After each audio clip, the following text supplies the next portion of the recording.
The quiet success, how I let my investments speak for themselves. I've always believed that success isn't always about titles or flashy salaries. But for some reason, my family doesn't quite share that view. You see, I work in retail, not exactly the type of career that gets you a lot of praise at family dinners. Still, it's steady, and it gives me the freedom to do something many of them can't even imagine: save. Not just save to get by, but save with a purpose. I knew from the start that my family wouldn't understand. And I guess I had come to terms with it until that one day at a family gathering when they decided to bring up the topic of jobs. As usual, they all went on about their impressive careers. Derek, in particular, couldn't resist reminding everyone how he was climbing the corporate ladder in finance while I was still stuck behind a retail counter. It wasn't the first time Derek had made a snide comment about my job, but it was the first time I truly felt the weight of it. He had that smug look on his face when he turned to me, his voice dripping with sarcasm. "So, Aaron, when are you going to get a real job?" he asked, his words carrying a sense of superiority that made everyone else at the table chuckle. I could feel the eyes of my cousins, my aunt, and even my mom on me. It was like they were all waiting for me to explain myself, to justify why I wasn't aiming higher. But I didn't. Instead, I just smiled and shrugged. It wasn't worth the fight. Besides, why should I explain something they would never understand? I knew what I was doing, and that's all that mattered. The tension in the air, though, wasn't lost on me. As the laughter faded and the conversation shifted, something stirred inside. It wasn't just about the job. It was about the way they saw me. The holiday dinner had that familiar buzz of chatter, the clinking of glasses, and the warmth of festive food. But this time, something felt off. The usual laughter that filled the room now had an edge to it, like a sharp knife hidden beneath a thick blanket. As we gathered around the table, the conversation quickly turned to jobs, as it always did. It was like a tradition, each family member sharing their latest career move while I quietly sat back, listening. Maria, my older sister, glanced at me with that look, the one that said she cared, but in a way that always made me feel like I was falling short. "You know, Aaron," she said, her voice soft but carrying that subtle undertone of concern, "maybe you should start thinking about the future a little more. I just want you to be able to do something more with your life." I could feel the weight of her words even if she wasn't saying them directly to me. It was like an invisible thread pulling tighter around my chest, but I didn't respond. I didn't have to. Before I could process that moment, Derek jumped in, his loud voice cutting through the conversation like a knife. "Well, you know," he started, barely pausing for effect, "I just don't get it. You've been in that job for, what, years now? When are you going to step it up and start doing something bigger?" His eyes locked with mine, the smug grin on his face making my skin crawl. I could feel the others shift in their seats, waiting for my response. But I didn't give them the satisfaction. I just shrugged, pretending like it didn't matter. But deep down, it was starting to sting. Derek's comment wasn't just a casual jab anymore, it was an open challenge. He couldn't understand why I was content with what I had. He wasn't the only one, though. Rosie, sitting across from me, added her 2 cents with that sweet, saccharine smile she always wore when she was about to say something passive-aggressive. "Yeah, Aaron, you've been doing the same thing for so long. Don't you think it's time to aim higher? Maybe look for a promotion or, I don't know, a real career." She laughed, but the laughter didn't reach her eyes. I could feel their judgment like a weight pressing down on me. It wasn't just about the job anymore, it was about what they thought of me. How they saw me as stagnant. Like I wasn't moving forward. But what really got under my skin was how they couldn't see beyond the title. All they cared about was the label they slapped on my job and the numbers on my paycheck. They didn't know the bigger picture, the way I had been quietly building something they couldn't even begin to understand. Derek, seeing he had hit a nerve, pushed even further. "You know, Aaron, I get it," he said, his voice dripping with that familiar arrogance. "Some people just aren't cut out for the fast lane. But you don't want to get stuck in that job forever. Stability is great, sure, but it's not enough if you want to actually get anywhere." And there it was. The moment I realized just how shallow their idea of success was. Stability? Stability wasn't the problem. The problem was that they couldn't see how much more there was to success than a fat paycheck and a corner office. They didn't get that I was playing a different game, one they weren't even aware of. I didn't respond. I didn't have to. They could think whatever they wanted. But as the conversation shifted and I took another sip of my drink, I couldn't shake the feeling that they would never understand. And maybe, just maybe, that was the point. The tension within the family was slowly building, and I could feel it every time I walked into one of their gatherings.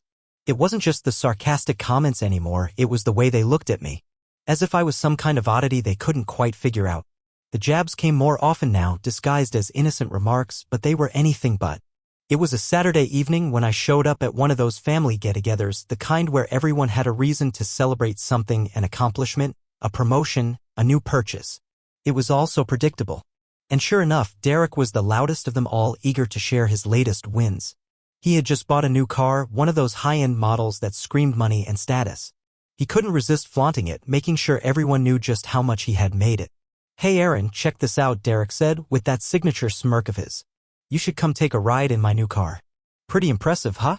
Not quite the kind of thing you'd find in your line of work, but still. I didn't respond, just nodded along, trying to play it cool. But inside, something stirred. It wasn't jealousy, I didn't need his material success. But the way he kept putting it in my face, like it was the ultimate measure of worth, made me feel small. He wasn't done, of course. No, Derek always had more to boast about. Was daring me to react. I forced a smile and took another sip of my drink, feeling the weight of the moment. But I didn't let it show. Later, as the evening dragged on and I found myself wandering the house, I stumbled into the living room, hoping to find a quiet corner to gather my thoughts. And that's when I saw it, the thing that would push me further into silence. There, on the mantel above the fireplace, was a framed photo of Derek holding his bonus check. The check, huge and bold, was probably more than I made in an entire year. It wasn't even a casual display. It was framed like a trophy, a symbol of his pride, a constant reminder of his financial achievements. For a moment, I stood there frozen. It wasn't about the money. It wasn't about the car or the bonus. It was about the way Derek and my family valued those things above everything else. Material success. That was their measuring stick. And it made me realize something. I wasn't just being judged for my job. I was being judged for how I chose to live my life. I wasn't playing the same game they were. I wasn't building my worth based on flashy purchases or promotions. I was building it in silence, away from the spotlight. It hit me then how different our paths had become. While Derek displayed his wealth for everyone to admire, I had quietly invested my money, saved it, and watched it grow. It wasn't glamorous, but it was real. And in that moment, I realized I was tired of defending myself, tired of feeling like I had to explain my choices. I wasn't going to stoop to their level and get caught in a race to the top. I wasn't going to prove my worth with a flashy car or a bonus check. My path was different, and I had to accept that they would never understand. I took a deep breath, walked away from the mantel, and decided that the next time they threw a jab my way, I wouldn't flinch. They could keep showing off their material success, but I knew something they didn't. My investments were quietly outpacing their public displays of wealth. I wasn't winning the race they thought mattered. I was playing the long game, and I was going to win in my own way. No more proving myself. No more defending my choices. My silence would speak louder than anything they could say.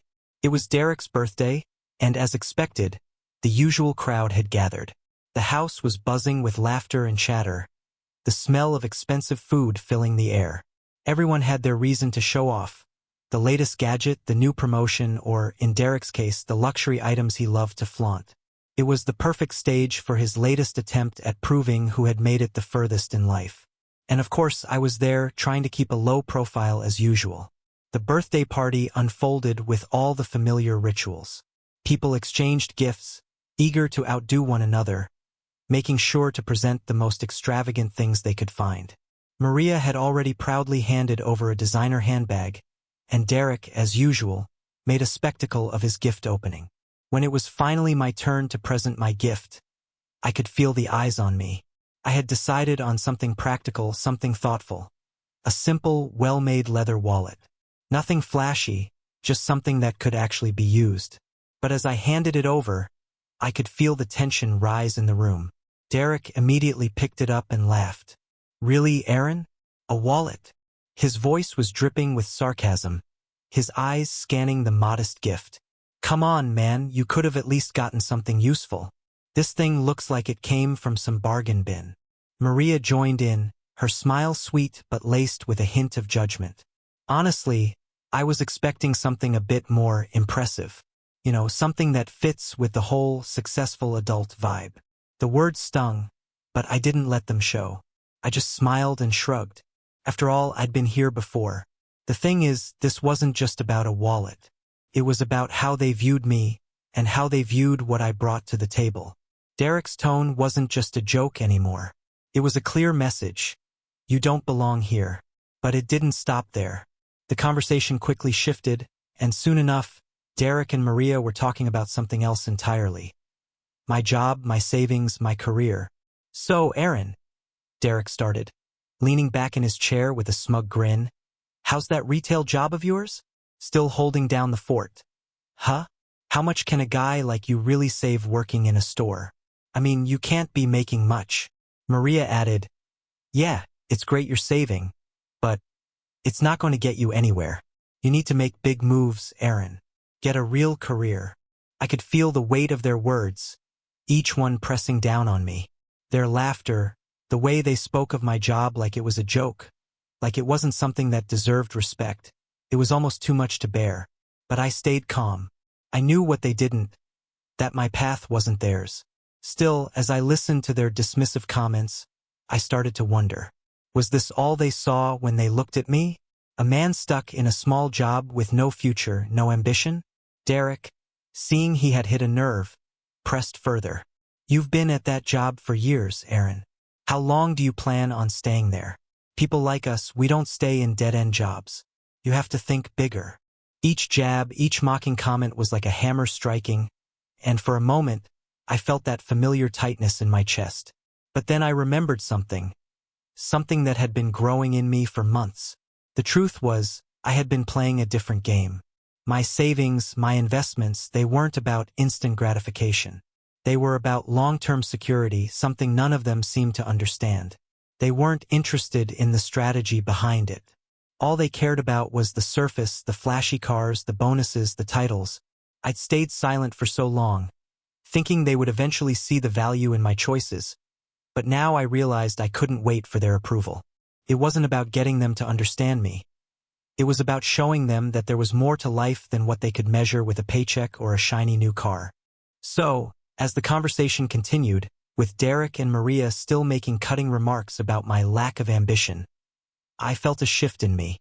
I wasn't going to explain myself anymore. I wasn't going to justify my choices.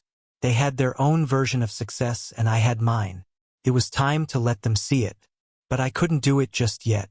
Not in a room full of mockery. I had to be patient. Soon enough, they would see the truth for themselves. And when they did, they wouldn't be laughing anymore. Another family gathering. Another round of judgment. Another round of smug smiles and sideways glances. This time, it was at Aunt Linda's house and the usual crew was present. Derek, of course, leading the charge with his talk of new promotions and high-end investments, as if the entire room existed to applaud his every word. I had grown used to these moments. For months, I'd been the subject of their mockery, enduring their comments about my job, my savings, and my life choices. But something had changed in me. I wasn't angry anymore. I wasn't defensive. I was calm. As the evening wore on, the inevitable topic came up. Careers, money, success. Derek wasted no time. So, Aaron, he began, his voice dripping with that familiar mockery. Still working that retail job, huh? When are you going to upgrade to something a little more impressive? Don't tell me you're still saving up those pennies. Must be nice, though, right? You don't have the stress of working a real job. I could feel the eyes of the room on me, waiting for me to react. They were so used to seeing me shrink back under their judgment. But this time, something was different. I wasn't going to let their words rattle me. I took a deep breath and slowly reached into my pocket. The room grew quieter, the chatter dying down as everyone's attention shifted to me. I pulled out my phone, unlocked it, and opened up the portfolio app. There was a subtle tension in the air, a mix of curiosity and skepticism, and for the first time in a long time, I let the silence stretch out between us. I placed the phone on the table in front of me, facing up so that everyone could see. On the screen were the numbers that had been silently growing for years. My investments, my savings.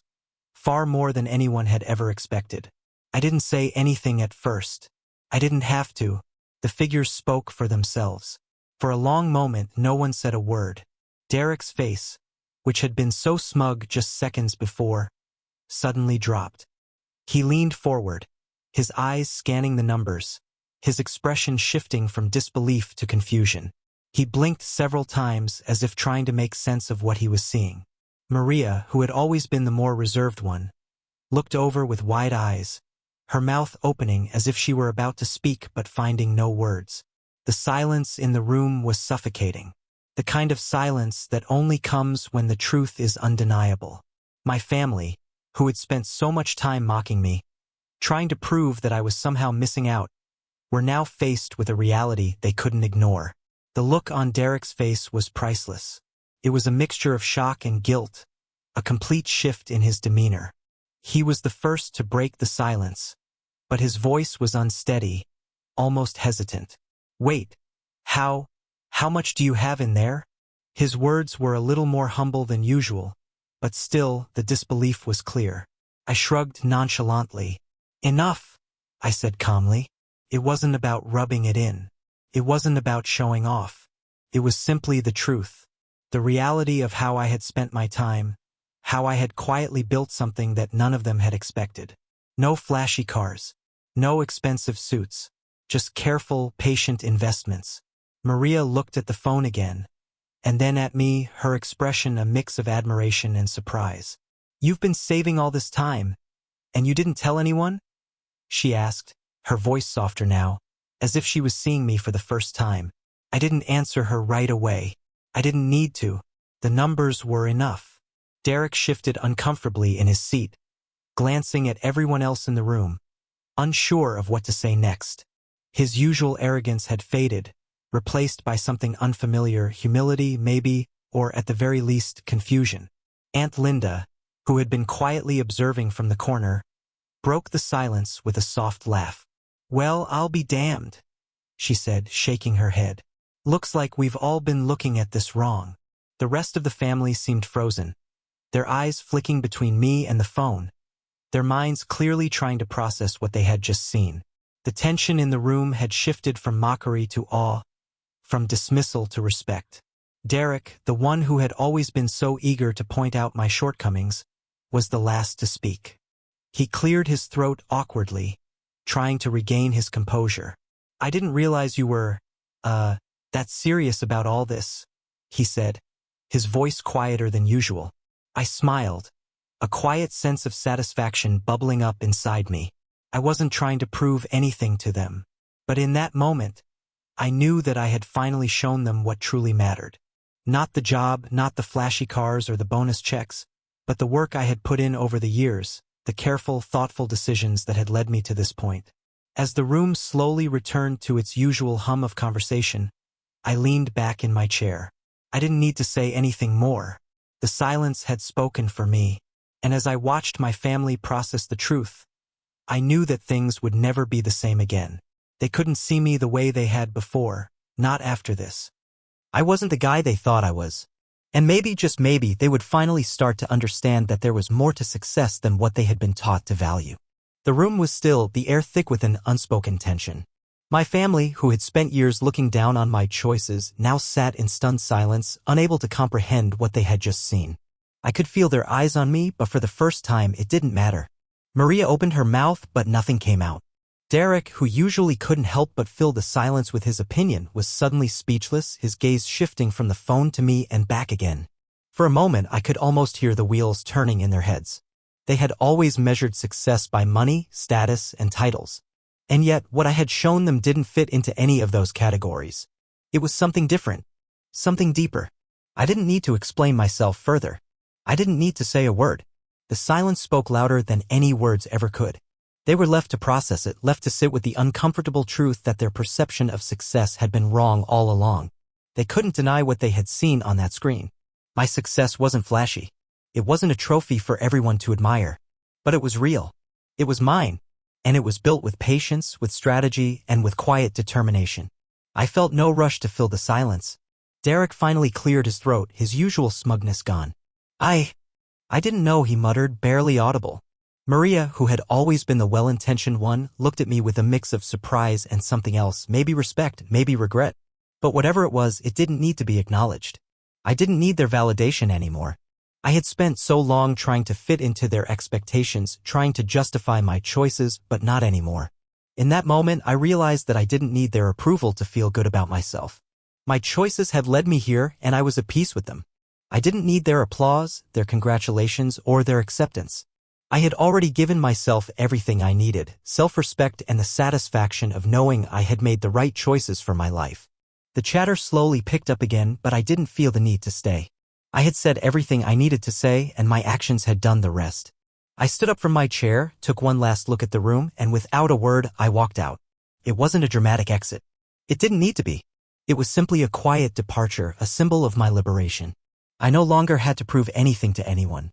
As I stepped outside into the cool night air, a wave of peace washed over me. I knew that things had changed, that this moment would shift the way my family saw me forever. They would never look at me the same way again. But it didn't matter, because I had finally stopped looking to them for approval. The quiet victory I had achieved wasn't in the numbers on my portfolio or the things I had amassed. It was in the freedom I had found within myself. The freedom to be content with who I was without needing anyone else's validation. I smiled to myself, knowing that my path had been the right one all along. And as I walked away, I realized something else. Success, true success, isn't about how others see you. It's about how you see yourself, and I had found my peace. I didn't need to explain. I didn't need their applause. The silence was all the victory I needed.